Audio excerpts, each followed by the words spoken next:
말씀의 첫 번째는 시편 23편 4절 본문의 말씀이고요. 설교의 제목은 오늘 말씀 속에 나오는 구절 중에 주께서 나와 함께 하심이라 라고 하는 제목으로 은혜를 잠깐 나누고자 합니다. 한번 따라서 할까요? 주께서 나와 함께 하심이라. 지난 한 해를 돌아보면서 이 말씀은 우리에게 너무나 적합합니다. 여러분, 우리의 삶은 기쁜 날, 만족된 날도 물론 있으려니와 우리의 삶은 마치 전쟁의 한복판에 있었던 우리 한 해의 삶이었다는 것을 함께 고백하게 됩니다. 수많은 시련이 있었습니다. 수많은 고난도 겪었습니다. 때로는 그 고난과 시험이 너무 강렬해서 우리의 뼛속까지 들어오는 슬픔이 우리에게 밀려올 때도 많이 있었을 것입니다. 우리의 신앙이 무엇인지, 우리의 신앙의 회복이 또 무엇인지, 삶 속에서 우리의 결의가 무엇인가를 소위 말해서 시험받았던 한 해가 우리의 삶에 지나온 한 해의 모습이었다는 거예요. 그러면서도 우리는 역시 안도의 한숨을 쉽니다.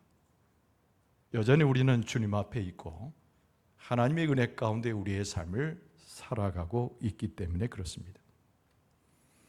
그러면서 우리의 심령을 돌아볼 때 우리는 한 가지를 확신하게 됩니다. 우리의 심령 깊은 곳에는 힘과 능력이 있구나. 그러나 여러분, 우리가 분명히 알 것은 그 힘과 능력은 우리가 만들어낸 것이 아닙니다. 우리의 영혼과 육체를 창조하신 창조 하나님께서 우리 가운데 능력을 주신 것이지요. 우리는 하나님의 능력과 힘을 의지하고 믿기 때문에 고단하고 삶의 슬픔 속에서도 그 힘이 우리 가운데 작용됨을 고백할 수 있게 됩니다. 모든 것을 이겨낼 수 있는 힘은 어디서 왔는가? 성경은 우리에게 증거해 주듯이 창조주 하나님, 우리를 조성해 가시는 하나님께로부터 우리는 모든 능력을 공급받습니다. 우리가 당하는 고난조차도, 지난 한 해를 돌아볼 때 시련조차도 우리에게 오히려 유익했던 것은 하나님의 섭리와 그 능력이 우리를 주장했기 때문입니다. 전투와 같았습니다. 그럼에도 불구하고 우리의 삶에 그 고난은 항상 목적이 있었어요. 우리의 신앙을 새롭게 하고 우리의 신앙을 새로운 것으로 빚어내고 그리고 다듬어 주었던 역할이 오히려 고난과 시련이었기 때문입니다. 고난을 파도에 비유자 하자면 적절한 비유이지요. 감당할 수 없는 파도와 같은 고난이 한 해 동안 우리를 엄습했습니다. 그러면서 이 고난은 우리에게 큰 교훈을 주었어요. 우리의 힘을 의지하는 어리석음을 버리라고 하는 교훈을 주었습니다. 우리가 항상 능력이 되어지고 우리의 지혜가 되시는 하나님을 의지할 것을 우리에게 가르쳐 준 것은 행복과 만족이 아니라 오히려 고난이었습니다.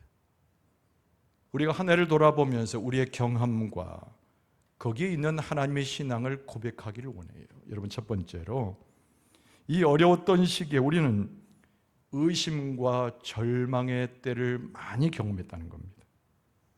그것으로 인해서 압도당해서 우리는 어찌할 바를 몰라 포기하고 싶었을 때도 있었습니다. 그러나 우리를 지켜준 것은 하나님의 말씀이었고 그 말씀 속에 확신을 가졌던 하나님의 역사였습니다. 여러분, 성경 구절을 하나 소개하면 이사야 43장 2절로 3절 상반절까지의 말씀입니다. 바라기는 이 말씀을 우리가 한번 같이 봉독하기를 원해요. 이사야 43장 2절로 3절 상반절입니다. 시작. 내가 물 가운데로 지날 때에 내가 너와 함께 할 것이라.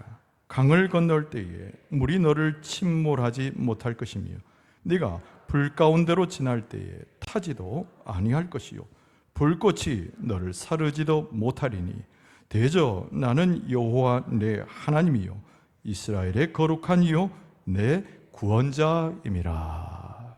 할렐루야. 우리가 두 번째로 고난 중에 겪었던 교훈은 무엇입니까? 우리에게 있어서 기도할 수 있는 힘이 있었고, 기도가 우리를 지켜주었다고 하는 것을 수많이 목격하고 체험했습니다. 여러분, 기도라고 하는 것은 무력한 한 사람의 신음소리가 아닙니다. 산을 옮겨갈 만하고 우리의 삶 가운데 기적을 가져오며 우리의 삶을 변화시킬 수 있는 능력이 기도입니다. 어려움과 시련을 경험할 때 여러분, 우리의 삶은 그 가운데 슬픔에 빠지게 되죠. 그러나 우리는 과거를 돌아볼 때 기도했던 그 순간만큼은, 기도로서 하나님의 능력을 경험했을 때는 슬픔이 변하여 만족이 되어지고 고난과 불안이 변하여 하나님의 평화와 평안을 맛보았던 것을 경험하게 됩니다. 여러분, 빌립보서 4장 6절과 7절이 그 말씀이죠. 역시 한번 같이 봉독하기를 원합니다. 빌립보서 4장 6절과 7절입니다. 시작. 아무것도 염려하지 말고 다만 모든 일에 기도와 간구로 너희 구할 것을 감사함으로 하나님께 아뢰라. 그리하면 모든 지각에 뛰어난 하나님의 평강이 그리스도 예수 안에서 너희 마음과 생각을 지키시리라. 아멘. 한 해를 돌아볼 때 마지막으로 하나 생각할 것이 있습니다. 여러분, 그것은 우리는 공동체의 소중함을, 이 믿음의 공동체의 소중함을 같이 경험했다는 겁니다. 우리가 신앙 안에서 한 공동체를 이룬다는 것은 무엇을 말합니까? 우리는 서로가 서로를 필요로 한다는 것입니다. 여러분, 그리스도 안에서 우리는 형제 자임을 고백하지요. 어려움이 있을 때, 고통이 있을 때 여러분, 그 서로의 짐을 져줄 수 있어야 합니다. 때로는 용기를 북돋아 줄 수 있어야 됩니다. 여러분, 우리는 사명을 받은 존재이기 때문에 하나님께서 일러주시는 대로 선행의 삶을 살아갈 때 우리는 서로 어깨를 걸면서 서로를 격려할 수 있어야 합니다. 여러분, 성경 말씀의 에베소 4장 16절을 보세요. 이 말씀은 우리에게 권고하고 있습니다. 역시 한번 같이 봉독하죠. 에베소 4장 16절입니다. 시작. 그에게서 온 몸이 각 마디를 통하여 도움을 받음으로 연결되고 결합되어 각 지체의 분량대로 역사하여 그 몸을 자라게 하며 사랑 안에서 스스로 세우느니라. 할렐루야. 고난했던 시절입니다. 한 해를 돌아볼 때 어려웠고 고난이 점철되었던 삶입니다. 그러나 이 고난이 유익한 것은 우리에게 큰 교훈을 주었고 하나님을 붙잡게 했습니다. 여러분, 이 시간 우리가 해야 될 것은, 여러분 순서지에도 나와 있고 스크린에도 나오겠습니다마는 참회의 고백과, 그리고 우리가 하나님 앞에 여러분 가지고 나온 기도 제목으로 오늘 설교 이후에 기도를 대처하면서 함께 하고자 합니다. 타종이 울리기까지는 15분 남았거든요. 여러분, 스크린에 지금 참회의 고백이 나올 텐데 함께 공동으로 읽고요. 침묵의 기도는 여러분이 가지고 있는 기도 제목 카드로 감사, 회개, 소망의 주제로 기도할 수 있기를 바랍니다. 참회의 고백, 자, 설교 후 기도로 함께 합니다. 시작.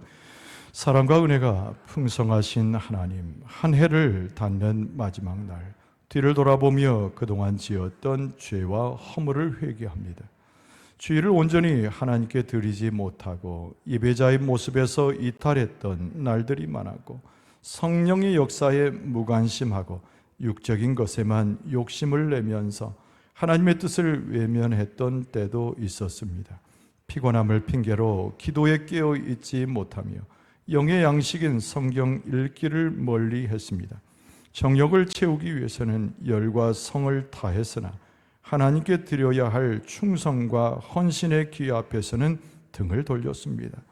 도움의 손길과 물질의 지원이 꼭 필요했던 이웃의 안타까운 사정에는 사랑의 눈을 감기도 했습니다. 하나님, 지난 한 해 동안 지었던 저희의 모든 죄와 허물을 용서해 주옵소서. 예수 그리스도의 이름으로 참회하며 기도드립니다.